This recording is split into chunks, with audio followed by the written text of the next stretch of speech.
Здравствуйте, эфир телеканала «Салям» продолжают ишимбайские новости. В студии Дина Мурзина. В Ишимбайском районе за прошедшую неделю зафиксированы 384 происшествия и преступления, из них 24 криминального характера. Сообщения отдела МВД и других экстренных служб заслушали на оперативном совещании в администрации. Сотрудники ГИБДД на этот период выявили 265 нарушений правил дорожного движения. Произошло 12 ДТП, одно из которых с телесными повреждениями.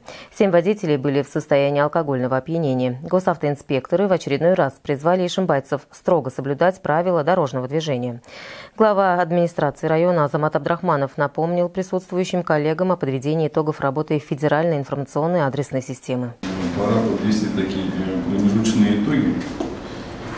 Тем более, когда на прошлой неделе мы составили рабочую группу, разбирали, есть определенные проблемы, накопилось много организационных вопросов.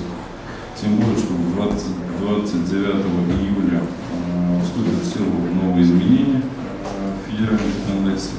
По информации главного врача Ишимбайской ЦРБ, прошлая неделя отмечена увеличением случаев заболеваемости COVID-19, в связи с чем принято решение открыть инфекционный госпиталь на 100 мест в городе Салавате. Из общего числа заболевших на долю ОРВИ COVID легкой и средней степени тяжести приходится 58%, пневмония плюс COVID 38%, бессимптомное течение всего 3%. На сегодняшний день на лечении находится 70 человек. 10 человек на прошедшей неделе заболели пневмонией. По сравнению с предыдущим периодом роста заболеваемости не было. 82% заболевших взрослые. Что касается обращений жителей в администрацию района, их поступило на прошлой неделе 35. Отмечено, что вопросы поступают не только в соцсетях, но и через портал госуслуг. Большинство последних обращений касаются благоустройства и социальной сферы. Также на оперативном совещании напомнили о том, что с 1 по 30 августа в нашей стране пройдет всероссийская сельскохозяйственная перепись. В Башкортостане ежегодно проводится конкурс проектов поддержки местных инициатив. Этот механизм позволяет объединить финансы республиканского бюджета и самих жителей для решения социально значимых проблем. Программа стала реальной возможностью решить вопросы по благоустройству территории и ремонту социальных объектов. Совсем недавно были подведены итоги этого года. Продолжение темы в нашем следующем сюжете. От Ишимбайского района было подано 14 заявок от сельских и городского поселений. Все проекты были признаны победителями. В список победителей попали проекты по ремонту дорог и благоустройству местности, закупу необходимых машин, выполняющих сельхозработы. Также в список попали проекты по замене водонапорных башен. Наболевшая тема о благоустройстве детской спортивной площадки оказалась для деревни Кинзикеево. Детская спортивная площадка, она для жителей села очень важна, потому что в данное время в селе Кинзикеево нет ни одной площадки. Поэтому детям развиваться надо, детям надо общаться. И сами родители уже будут знать, где их дети. Они будут уже в одном месте. По селу, по улицам бегать не будут. Детская спортивная площадка, она будет из 2 зон. Одна зона будет, она как спортивная волейбольная площадка будет, а вторая зона будет игровая площадка. Там детское оборудование выбирали сами жители села. Будет детский игровой комплекс, карусель будет, качели, песочница, беседка. И решили, сами же жители села решили, если что-то там недостающее, они будут сами там своими руками доделывать, и это очень приятно. Жители голосованием определяли инициативную группу и сумму денежного вложения граждан в реализацию проекта. Общая сумма проектов за эти годы, за 2016-2021 год, составила около 68 миллионов. Это из республиканского бюджета в том числе. 58% из этой суммы поступила нам из республиканского бюджета. Остальная часть профинансирована из местного бюджета, вклад населения и денежный вклад спонсоров. Обязательно будем участвовать и в последующих годах, потому что это очень хорошая поддержка нашему местному бюджету. И соответственно, наши сельские поселения и город с каждым годом становится все краше и лучше. Благосостояние народа улучшается. Ишимбайский район участвует в программе с 2016 года. За это время отремонтированы дороги, произведен капитальный ремонт системы водоснабжения, приобретены пожарные цистерны для сельских советов. Сельчане проявляют с каждым годом все больше активности. Многие уже планируют новые проекты на будущий 2022 год и находятся в предвкушении их реализации. Ангелина Будаева, Ильназ Бекузин для информационной программы. Нынешнее лето проверяет ишимбайцев на прочность. Столбики термометров порой показывают выше плюс 30 градусов по Цельсию. А в такую погоду комфортнее всего находиться у водоемов. Купальный сезон в самом разгаре. На каких пляжах могут отдохнуть и искупаться жители и гости города, выясняла Ольга Валитова. В городе пока официально определено только одно место, где разрешено купаться – пляж реки Белой. Здесь для отдыхающих созданы все условия. Оборудована купальная зона, зона отдыха, есть комфортабельный туалет, кабины для переодевания. Неподалеку имеется и детская площадка, и специальная закрытая зона для выгула собак. Как сообщили в обслуживающей организации ООО «Тайрук», пляж прошел проверку Роспотребнадзора и других служб, сертифицирован, оборудован всем необходимым. Располагается он правее площадки, ведущей вниз от набережной. Имеется специально отведенная и огороженная детская купальня. На пляже с 10 до 20 часов дежурят спасатели. Помогаем, кто детишки. Круги есть, жилеты есть, все у нас есть, все оборудовано. Водолазы пляж проверяли. Дно полностью все чистое у нас, все хорошо. Поэтому с детишками можете приходить, вообще не бояться за их безопасность. Для детей здесь прекрасно, прям подход к речке. И все безопасно. Бабушки сидят, дети сидят. Прекрасно, я считаю. Знаете, мы случайно, мы вообще с внучкой ходим около моста, там купались, а это просто решили посмотреть, что здесь. Я вообще в восторге, это правда. Речка очень прохладная, а погода, наоборот, жаркая. Поэтому река этим летом приносит нам большое удовольствие. В ней можно купаться, мочить ножки, кидать камушки и даже можно рыбачить.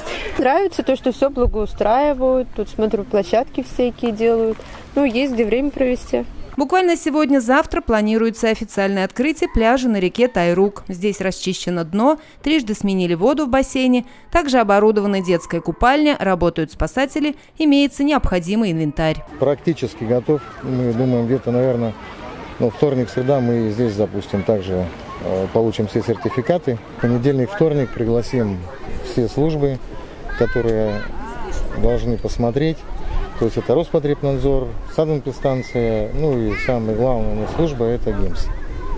То есть ГИМС уже будет принимать полностью, насколько оборудован пляж, инвентарем, информационными счетами, спасателями. Итак, с этой недели у ишимбайцев и гостей города уже будет выбор, на каком водоеме отдохнуть. Тем более, что погода к этому располагает. По прогнозам синоптиков, высокая температура продержится и в июле, хотя обещают уже чуть ниже плюс 30. Ольга Валитова, Артем Наговицын для информационной программы. И в продолжении темы. Всем хочется освежиться в прохладной воде реки, но не все придерживаются мер безопасности. Ежегодно на российских водоемах тонут сотни людей. Несмотря на запреты, ишимбайцы купаются в любом месте, до которого можно дойти или доехать.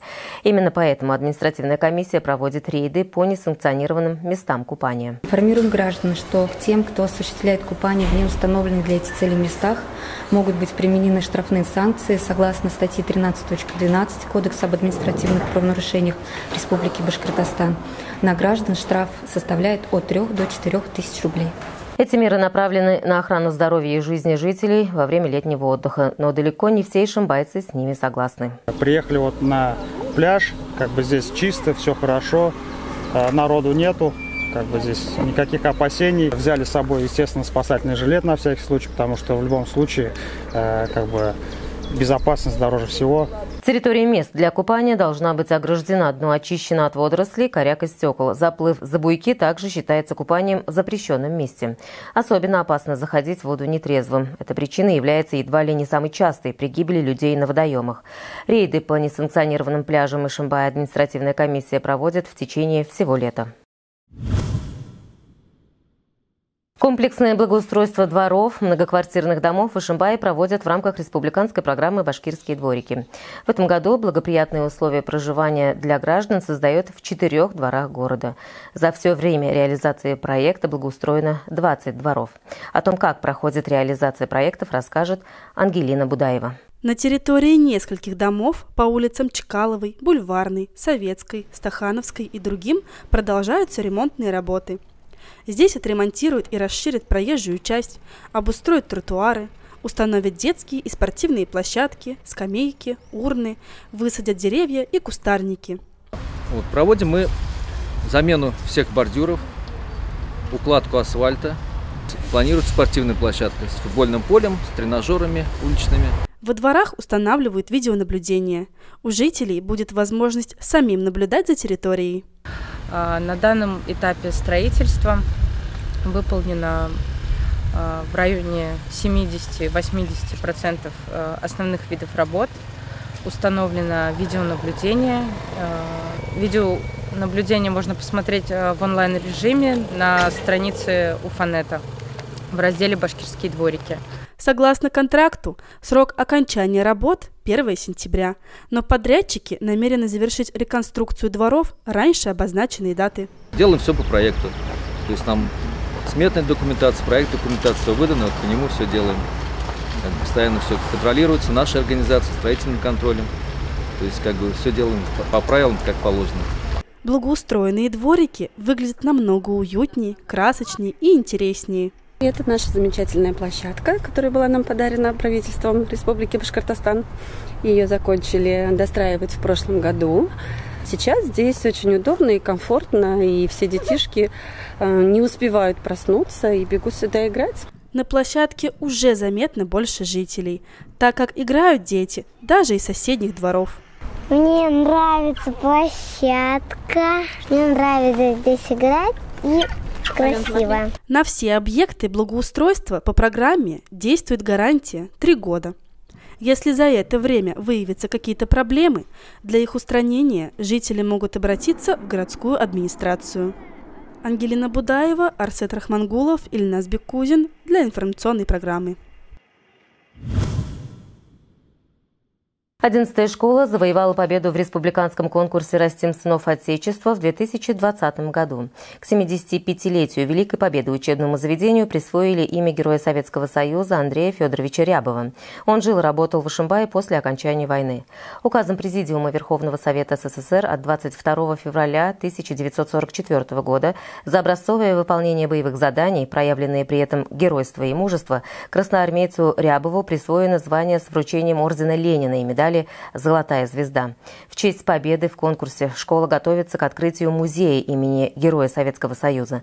Определена примерная дата – 9 декабря. Ко Дню Героев Отечества. Работа музея напомнит подрастающему поколению ишимбайцев быть благодарными нашей стране и предкам за мирное небо над головой. В музее у нас имеются тематические стенды, посвященные Рябову, памяти Рябова Андрея Федоровича. Это его награды, это его биография и фотографии из семейного альбома. Музей и вся его работа будет связана с биографией Андрея Федоровича Рябова. Мы немножко хотим креативно подойти к работе музея. Сейчас уже эта работа ведется. У нас есть волонтеры этого музея. Это юноармейский отряд «Витязь». Этот отряд носит имя нашего промышленного предприятия «Витязь», который является спонсорами, помогает нам работать с этим отрядом, обеспечивает его формой. В заведении будет работать группа экскурсоводов. Это учащиеся с 5 по 11 классы, юные армейцы-волонтеры. Фонд школьного музея будет пополняться. На его базе в учебном заведении продолжится воспитательная работа. В этом году школа номер 11 принимает участие в республиканском конкурсе «Герой Отечества», на котором представлен материал школьного музея. На сегодня это все. Берегите себя и своих близких. Всего доброго. До свидания.